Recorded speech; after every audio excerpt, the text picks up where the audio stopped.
मैं डॉक्टर भामा अग्रवाल राजीव गांधी राजकीय महिला महाविद्यालय भिवानी की ओर से हिंदी की इस कक्षा में आप सबका स्वागत करती हूँ, अभिनंदन करती हूँ। प्यारे बच्चों, आइए आज हम अपनी पाठ्य पुस्तक आधुनिक हिंदी कविता में संकलित राष्ट्र कवि मैथिली शरण गुप्त द्वारा रचित जयद्रथ वध नामक कविता का अध्ययन करते हैं। इस अध्ययन से पूर्व मैं आपको इसकी पूर्व कथा से जोड़ना चाहती हूँ। यह कहानी महाकाव्य महाभारत के एक अत्यंत प्रमुख प्रसंग से जुड़ी हुई है। आपको ध्यान है, कुरुक्षेत्र के मैदान में महाभारत का भीषण संग्राम हुआ, जिसमें एक पक्ष कौरव और दूसरा पक्ष पांडव थे। कौरव संख्या में बहुत अधिक थे, लेकिन धर्म, नीति, न्याय, सत्य आदि गुणों से रहित थे। दूसरी तरफ पांडव, जिनकी सेना की संख्या तो कम थी, लेकिन उनके पास जो सबसे बड़ी शक्ति थी वो साक्षात पार ब्रह्म परमेश्वर श्री कृष्ण थे, और साथ में था न्याय, धर्म, नीति, सत्य आदि। तो इतना सब होने के कारण इस महाभारत के युद्ध का परिणाम क्या हुआ, आप उस विषय में बहुत अच्छे से जानते हैं। पांडव 5 भाई थे और पांचों भाई अपने अपने विशेष गुणों के कारण पहचाने जाते थे। अर्जुन जहाँ श्रेष्ठ धनुधर था, वहीं वह इन 5 पांडवों में अकेला चक्रव्यूह वेधना जानता था। एक दिन इस युद्ध के दौरान जब दुर्योधन ने देखा कि आज रण क्षेत्र के मध्य अर्जुन नहीं है, तो उसने अपने गुरु और उस समय के सेनापति द्रोणाचार्य को कहकर चक्रव्यूह की रचना करवाई। वह इस बात के लिए पूर्णतया आश्वस्त था। उसे इस बात का पूरा विश्वास था कि आज अर्जुन युद्धभूमि में नहीं है, वह दूसरी तरफ अन्य शत्रुओं से युद्ध करने में व्यस्त है और इधर वो नहीं आ सकेगा, तो आज के चक्रव्यूह में फंसकर सारे पांडव नष्ट हो जाएंगे और यह युद्ध मेरे पक्ष में खत्म हो जाएगा। व्यूह की रचना की गई, लेकिन जैसा कि दुर्योधन का निश्चय था या विश्वास था, उसमें उसे कामयाबी प्राप्त नहीं हुई, क्योंकि अर्जुन के पुत्र अभिमन्यु ने अपनी माता की कोख में रहते हुए ही चक्रव्यूह वेधना सीख लिया था, लेकिन वह उसे पूरी तरह से नहीं जानता था। अब बच्चों, आपके मन में अवश्य प्रश्न आया होगा कि माँ की कोख में रहते कोई कैसे कुछ सीख सकता है, जबकि हम बार बार सुनते हैं कि जब हम पैदा होते हैं कुछ नहीं जानते और धीरे धीरे सब कुछ समाज में सीखते हैं। ये तय है कि ऐसे प्रश्न का आपके मस्तिष्क में अवश्य जन्म हुआ होगा, लेकिन घटना के विषय में आपसे बात करना अत्यंत आवश्यक है। एक बार जब माता सुभद्रा के गर्भ में अभिमन्यु थे, उस समय अर्जुन उन्हें चक्रव्यूह बेधने की कला के विषय में बता रहे थे। सुभद्रा बड़ा ध्यान लगाकर सुन रही थी। इसी कारण बच्चे को सब बातें बहुत अच्छी प्रकार समझ आ रही थी।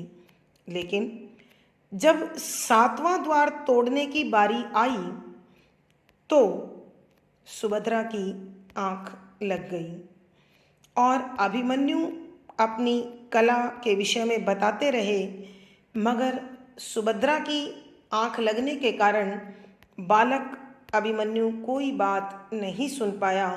इसलिए वह 6 द्वार तो तोड़ना जानता था, मगर 7वां द्वार तोड़ना नहीं जानता था। जब चक्रव्यूह की रचना के विषय में उसे जानकारी हुई तो पांडव दल में जो चिंता का विषय बना हुआ था उसे दूर करने के लिए अभिमन्यु ने महाराज युधिष्ठिर से चक्रव्यूह में प्रवेश करने की इजाज़त मांगी। आरंभ में तो उसे आसानी से यह इजाज़त नहीं मिली, लेकिन अंततः जब कोई जानता ही नहीं था तो अभिमन्यु को इसकी स्वीकृति मिल गई और वो चक्रव्यूह में प्रवेश कर गए। ऐसे में प्रत्येक द्वार का सेनापति उनसे संघर्ष कर रहा था, घोर युद्ध कर रहा था और अभिमन्यु विजयी बनकर 7वें द्वार तक पहुंच गए। युद्ध के नियम के विरुद्ध वहां 7 सेनापतियों ने उन्हें घेर लिया और जयद्रथ की गदा के प्रहार से अभिमन्यु का निधन हो गया। वह वीरगति को प्राप्त हो गया। शाम को जब अर्जुन अपने शिविर में लौटे तो उन्हें अभिमन्यु की शहादत का पता चला और अर्जुन बहुत दुखी हुए। अतः उन्होंने प्रतिज्ञा कर ली कि कल सूर्यास्त से पूर्व मैं जयद्रथ का वध कर दूंगा, और यदि ऐसा न कर पाया तो शाम को अपने आप को जिंदा चिता में जला दूंगा। यह खबर कौरवों तक पहुंची तो दुर्योधन ने अगले दिन युद्ध भूमि में जयद्रथ को लाने की बजाय उसे छिपा दिया और उसकी कड़ी सुरक्षा की गई। दिन बीतने लगा। श्री कृष्ण ने जब देखा कि उनका प्यारा मित्र अर्जुन अब चिता में जलने को तैयार हो जाएगा तो उन्होंने एक लीला रची और सूर्य देव को बादलों से ढक दिया। चारों ओर धुंधलका छा गया और इस प्रकार अंधेरा घिराने का संकेत पाकर सभी कौरव जयद्रथ के साथ नाचते गाते उस स्थान पर पहुँचे जहाँ अर्जुन ने अपनी चिता तैयार कर जिंदा जलने की तैयारी कर ली थी। अब बारी श्री कृष्ण के खेल खेलने की थी, अतः उन्होंने बादलों को सूर्य देव से हटाया और सूर्य फिर चमकता हुआ दिखाई देने लगा। श्री कृष्ण ने अर्जुन की ओर संकेत किया कि अर्जुन देखो, सामने जयद्रथ है, आकाश में सूर्य है और गांडीव तुम्हारे पास है। संकेत पाकर अर्जुन ने बाण चलाया और जयद्रथ का वध कर दिया। इस जीत की सूचना देने जब सब लोग महाराज युधिष्ठिर तक पहुँचे तब क्या घटित हुआ, युधिष्ठिर और श्री कृष्ण के बीच क्या वार्तालाप हुई, इस जीत का श्रेय किसने किसको दिया, वो सब वर्णन इस कविता में हमें अध्ययन करना है। हम पिछले 6 पदों को पढ़ चुके हैं। अब हम जो अध्ययन करने वाले हैं वो पद संख्या 7 है। हम पिछले 6 पदों को पढ़ चुके हैं और दोनों वीडियोस में आपने उसे अच्छी प्रकार से अध्ययन कर लिया होगा। आज हम पद संख्या 7 से अध्ययन आरंभ कर रहे हैं। देखिए, जो कुछ किया तुमने स्वयं है, देव देव हुआ वही, जो कुछ करोगे तुम स्वयं आगे वही होगा सही। जो कुछ स्वयं तुम कर रहे हो रहा अब है तथा, है हेतु मात्र सदैव हम, करता तुम्ही हो सर्वथा। प्रस्तुत प्रसंग या प्रस्तुत पद हमारी हिंदी की पाठ्य पुस्तक आधुनिक हिंदी कविता में संकलित राष्ट्रकवि मैथिलीशरण गुप्त द्वारा रचित जयद्रथ वध नामक कविता से लिया गया है।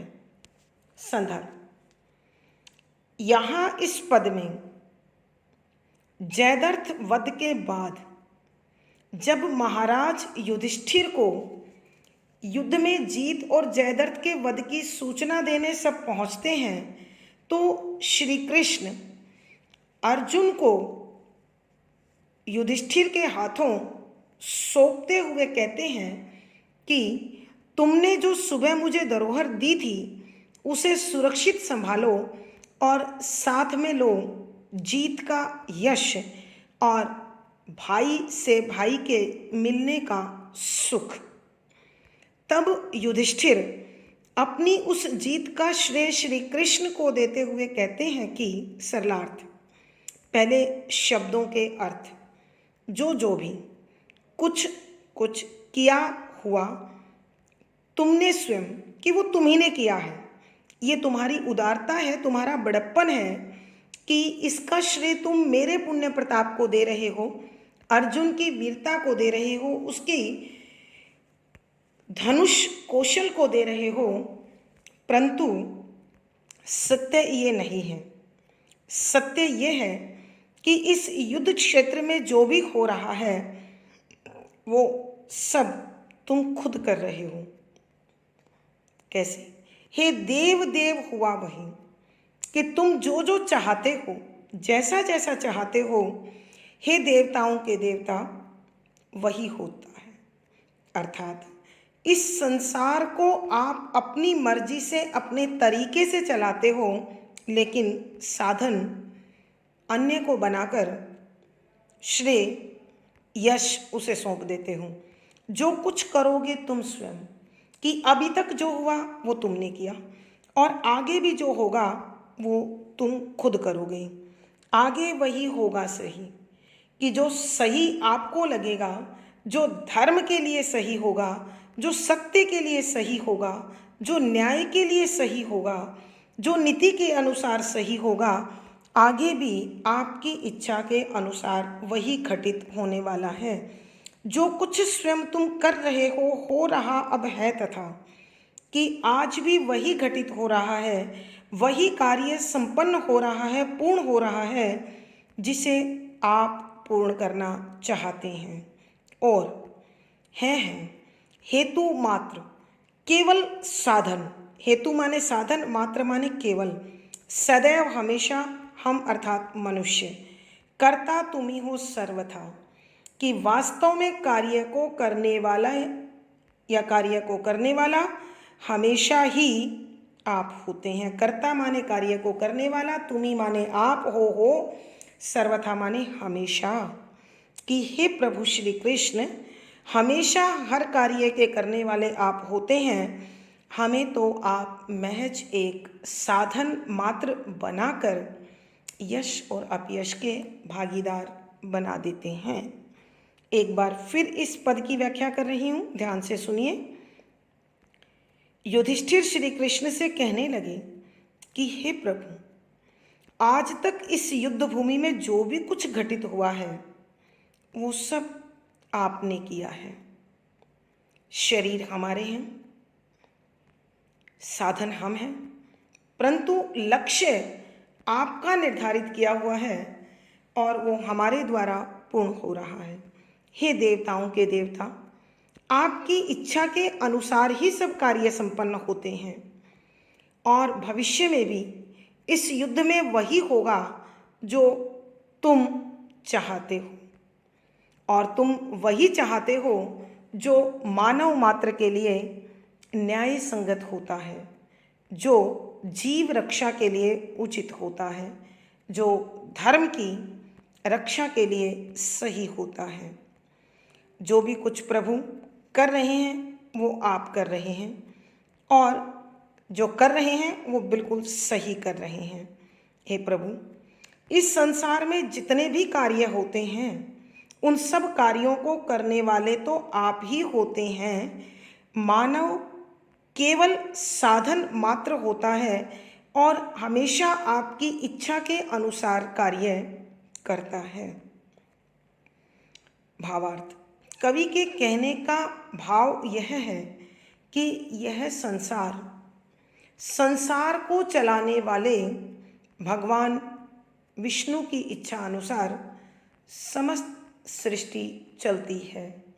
मानव महज साधन होता है और यह साधन यश अथवा अपयश का भागीदार भी बनता है। विशेष: यहाँ युधिष्ठिर की उदारता का बड़ा सजीव चित्रण है और श्री कृष्ण के महान व्यक्तित्व को दर्शाया गया है। शुद्ध साहित्यिक खड़ी बोली का प्रयोग हुआ है। यहाँ वीर रस है, ओज गुण है, लक्षणा शब्द शक्ति है, और जो एक प्रमुख भाव यहाँ व्यक्त हो रहा है वो ये है कि इस संसार में साध्य और आराध्य श्री कृष्ण को माना गया है, ईश्वर को माना गया है। वर्णात्मक शैली है, तुकांत छंद है, संगीतात्मकता बनी हुई है। अलंकार देखें बच्चों, अनुप्रास अलंकार है, देव देव पुनरुक्ति प्रकाश अलंकार है, आगे संबोधन सूचक चिन्ह लगा हुआ है, संबोधन अलंकार है, और यहाँ कवि ने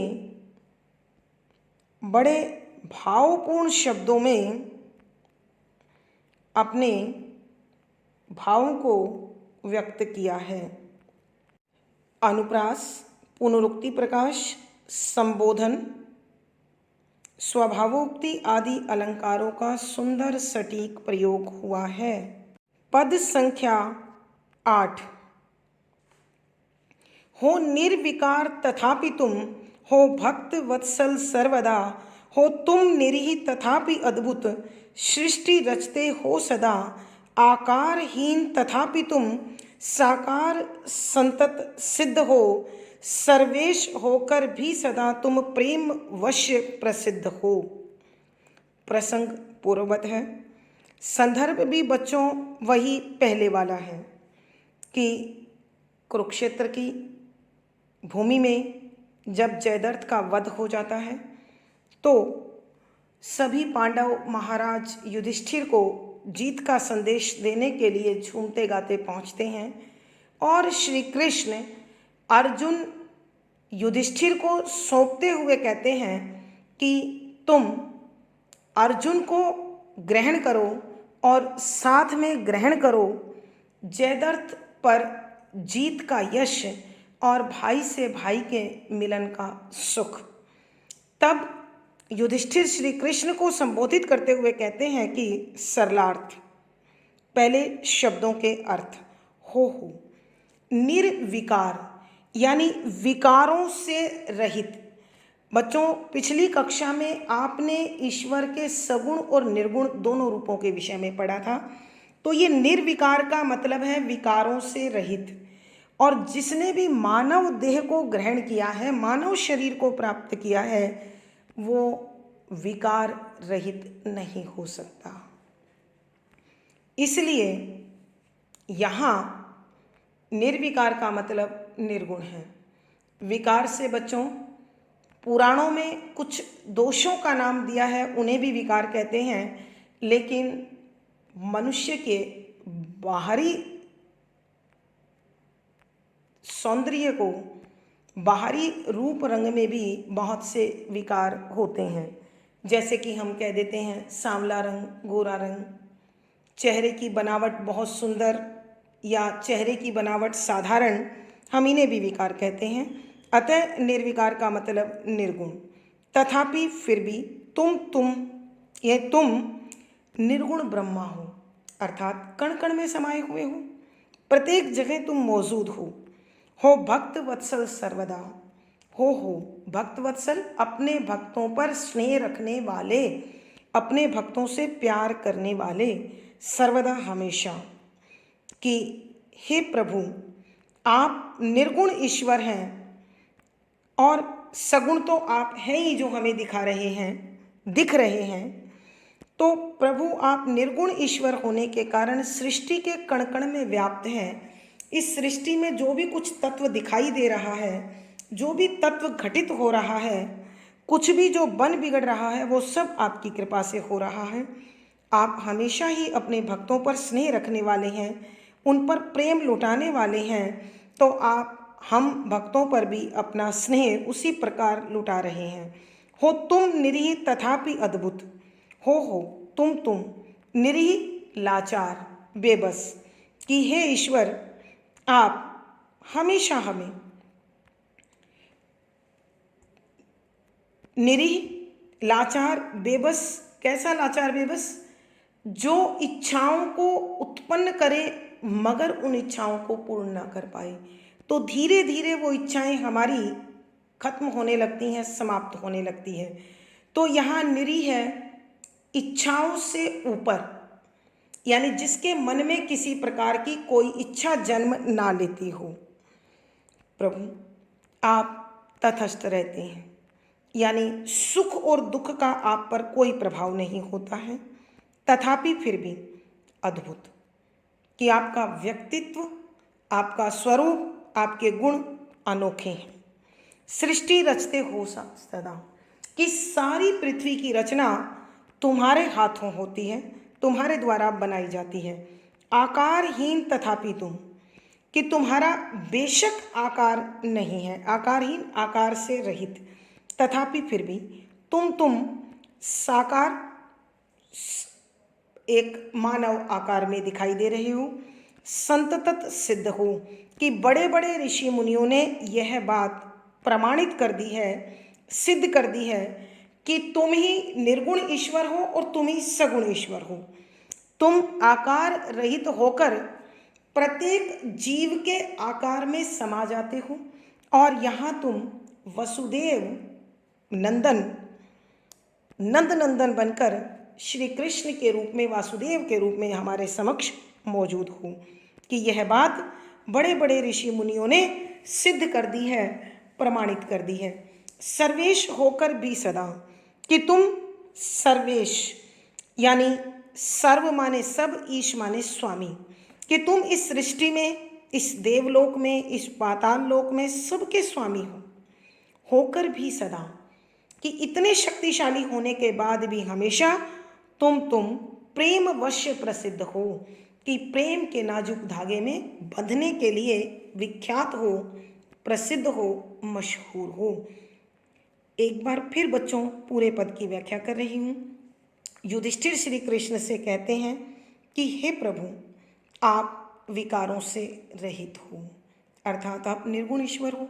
फिर भी तुम हमेशा अपने भक्तों पर दया करते हो, उनसे प्यार करते हो, उन पर कृपा करते हो, उन्हें स्नेह करते हो।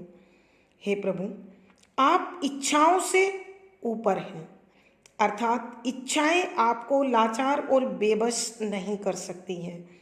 इसलिए आप हमेशा सुख और दुख में स्थिर रहते हैं। दुख में आप उन्मादी नहीं बनते, पागल नहीं बनते, और सुख में भी आप अपना नियंत्रण नहीं खोते। लेकिन इतना होने पर भी आपका व्यक्तित्व, आपकी छवि बड़ी अनोखी है। आप ही इस सारी सृष्टि को निर्मित करते हो, चलाते हो, और सृष्टि को अपनी अनुसार या अपनी इच्छा के अनुसार बनाते और बिगाड़ते हो। हे प्रभु, तुम आकार से रहित होकर सारी सृष्टि में समाये हुए हो, प्रत्येक जीव में उसी के जीव का रूप धारण करके बसे हुए हो, और तुम सगुण रूप में हमारे साथ मौजूद हो।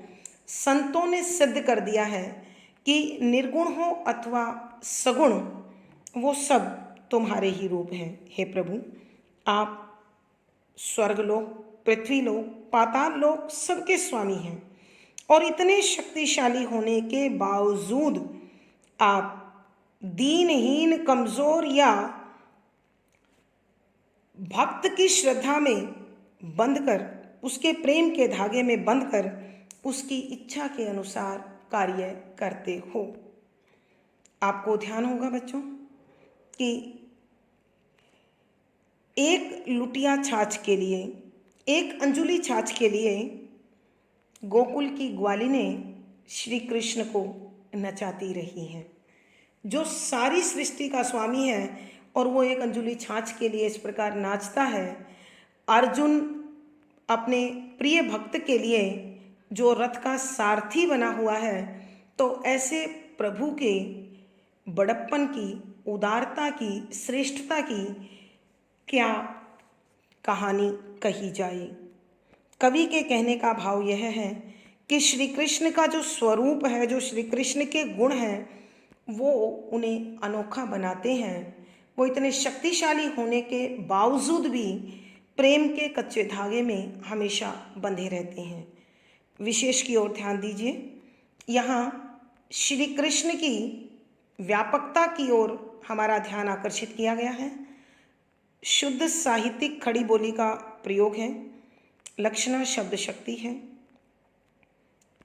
आप बच्चों भक्ति रस भी लिख सकते हैं, शांत रस भी लिख सकते हैं। काव्य का गुण केवल प्रसाद रहेगा। यहाँ तुकांत छंद है, गे शैली है।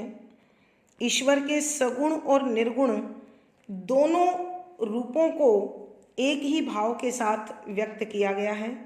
अलंकार देखें बच्चों, तुम संबोधन, अनुप्रास अलंकार है ही, आकारहीन पदमैत्री कि तुम ही आकार में हो और तुम ही निराकार हो, विरोधाभास अलंकार है। यानी इस पद में अनुप्रास है, पदमैत्री है, विरोधाभास है, स्वाभावोक्ति है। पदमैत्री आदि अलंकारों का सुंदर सटीक प्रयोग है। पद संख्या 9। करते तुम्हारा ही मनन मुनि रत तुम्ही में ऋषि सभी, संततत तुम्ही को देखते हैं ध्यान में योगिंद्र भी। विख्यात वेदों में विभो सबके तुम्ही आराध्य हो, कोई न तुमसे है बड़ा तुम एक सबके साध्य हो। प्रसंग पूर्ववत है, संदर्भ में भी आपको पहले से जानकारी है। वही है, कुरुक्षेत्र के मैदान में जयद्रथ के वध के बाद जीत की खुशी और खबर देने के लिए समूचा पांडव दल महाराज युधिष्ठिर तक पहुंचता है, और श्री कृष्ण इस जीत का श्रेय युधिष्ठिर के सद्कर्मों को, गुणों को देते हैं। तो युधिष्ठिर इसे श्री कृष्ण को समर्पित करते हुए कहते हैं कि करते तुम्हारा ही मनन, कि हे प्रभु श्री कृष्ण, इस संसार में सभी तुम्हारा ही ध्यान लगाए रहते हैं। मुनिरत तुम्ही में ऋषि सभी, कि जितने भी ऋषि मुनि साधु सन्यासी तपस्या करते हुए दिखाई देते हैं, रत माने होता है लगे रहना, कि वो सब उस तपस्या में केवल आपको साधने की कोशिश करते हैं, आपको पाने की कोशिश करते हैं, आपकी कृपा की प्राप्ति चाहते हैं। संतत तुम्ही को देखते, कि ये जितने भी साधु सन्यासी ऋषि मुनि हैं, वो सिर्फ तुम्ही को बड़ी श्रद्धापूर्ण, भक्तिपूर्ण आँखों से निहारते रहते हैं, देखते रहते हैं। है ध्यान में योगिंद्र भी, कि हे प्रभु, स्वयं बड़े बड़े योगी तुम्हारा ही ध्यान लगाए बैठे रहते हैं कि तुम उन पर कृपा करो और उन्हें अपने दर्शन दो। हे प्रभु, विख्यात वेदों में विभू। विख्यात माने मशहूर, प्रसिद्ध। वेद, वेदों में, विभो भगवान, ईश्वर, प्रभु, सबके तुम ही आराध्य हो। हे प्रभु, वेदों में जो प्रसिद्ध है, जिस ईश्वर का गुणगान है, वो आप ही हैं। और उन सब ऋचाओं में जिस तपस्या के फल की प्राप्ति की इच्छा जाहिर की गई है, वो फल भी आप ही हैं। कोई न तुमसे है बड़ा, कि हे ईश्वर, इस संसार में कोई भी आपसे बड़ा नहीं है। तुम एक सबके साध्य हो, कि चाहे कोई मनुष्य साधारण है, चाहे साधु सन्यासी है, चाहे ऋषि मुनि है, सब आपको पाना चाहते हैं। साध्य होता है इच्छित वस्तु, कि आप ही सभी की इच्छित वस्तु हैं। बच्चों, साधु सन्यासी तो प्रत्यक्ष रूप से हमें तपस्या करते हुए दिखाई देते हैं, मगर मनुष्य दिन भर अपने जीवन, आजीविका, परिवार के मोह में भागते रहते हैं। लेकिन आपको ध्यान है कि मानव शरीर के 4 लक्ष्य, अर्थ, धर्म, काम, मोक्ष, इन चारों में जो प्रमुख लक्ष्य है वो है मोक्ष। और मोक्ष का मतलब है जीवात्मा का परमात्मा के चरणों में समा जाना, उसमें खो जाना, उसमें विलीन हो जाना। इसलिए यहाँ युधिष्ठिर कहते हैं कि हे प्रभु, एक बार फिर व्याख्या कर रही हूँ, कि संसार में जितने भी ऋषि मुनि साधु सन्यासी हैं, वो केवल आपका चिंतन करते हैं, आपका ध्यान लगाते हैं। वो सब बड़ी आशा भरी नज़रों से, भक्ति भाव से आपको देखते रहते हैं। और बड़े बड़े योगी मुनि भी आप ही का ध्यान लगाए हुए रहते हैं।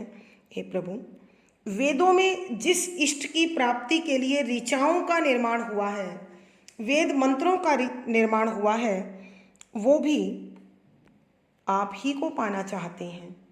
आप ही उन सब के स्वामी हैं, उनके आराध्य हैं, पूजनीय हैं, श्रद्धेय हैं। हे प्रभु, इस सृष्टि में आपसे बड़ा कोई भी नहीं है। कोई ऐसा नहीं है जो आपकी समानता कर सकता है। तो संसार में चाहे साधारण मानव हो, बड़े बड़े ऋषि मुनि हों, तपस्वी हों, या राक्षस कोटि के वो लोग हों जो अभिमान के वशीभूत होकर पाश्विकता, दैत्य भाव को समर्पित हो जाते हैं, लेकिन सबका लक्ष्य एक ही है, आपको पा जाना। तो प्रभु, हम पर आपकी कृपा है, हम आपको अपने साथ पा रहे हैं। प्रभु, ये हमारा सौभाग्य है, आपकी भक्त वत्सला है, आपका बड़प्पन है, आपकी उदारता है, आपकी श्रेष्ठता है, जो आप हमारे साथ इस युद्ध भूमि में खड़े हुए हैं, हमारा साथ दे रहे हैं। कवि के कहने का भाव यह है कि ईश्वर ही विभिन्न रूपों में इस संसार का कर्ता, धर्ता और भरता है। विशेष यहाँ श्री कृष्ण के विशाल स्वरूप का चित्रण किया गया है। लक्षणा शब्द शक्ति है, भक्ति रस है, प्रसाद गुण है, तुकांत छंद है, गे शैली है। अलंकार देखें बच्चों, अनुप्रास अलंकार है। युधिष्ठिर संबोधित कर रहे हैं श्री कृष्ण को, संबोधन अलंकार है।